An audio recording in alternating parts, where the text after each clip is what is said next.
Hi hello అండి. పాలకూర టమాటా ఉల్లిపాయ ఏ విధంగా ఉండాలి, ఎట్లా చేయాలి అనేది మీకు తయారీ విధానం చూపిస్తున్నానండి. ఒకసారి అయితే మీరు ట్రై చేయండి. అయితే ఏంటక్క పాలకూర టమాటా ఏంటి అలా తినకూడదు కదా అని చాలామంది భయపడిపోతుంటారండి.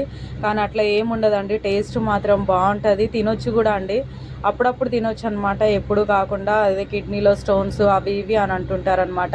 అదేముండదండి, నేనైతే ఎప్పుడు చేస్తానన్నమాట. పాలకూర టమాటా అయితే వండండి, అసలు ఆ టేస్టే వేరండి. ఒకసారి మీరు ట్రై చేయండి నేను చూపించిన విధానంగా. ఓకేనా అండి, నా ఛానల్ ఫాలో అవుతూ ఉండండి. దీనికి కావాల్సిన తయారీ విధానం: తగినంత ఆయిల్ వేసుకోవాలి, ఇంకా జీలకర్ర ఆవాలు వేసుకొని ఉల్లిపాయ కరివేపాకు వేసుకోవాలండి. మంచిగా వేగిన తర్వాత పాలకూర వేసుకోవాలన్నమాట, టమాటా వేసుకోవాలి, తగినంత ఉప్పు కారం వేసుకోవడమేనండి. సింపుల్ అండి, టేస్ట్ అయితే అదిరిపోతుంది అనమాట, ఎలాంటి మసాలాలు లేకుండా. ఒకసారి అయితే మీరు ట్రై చేయండి. ఓకేనా అండి, నా ఛానల్ సబ్స్క్రైబ్ చేసుకోండి, లైక్ చేయండి, షేర్ చేయండి, ఛానల్ ఫాలో అవుతూ ఉండండి.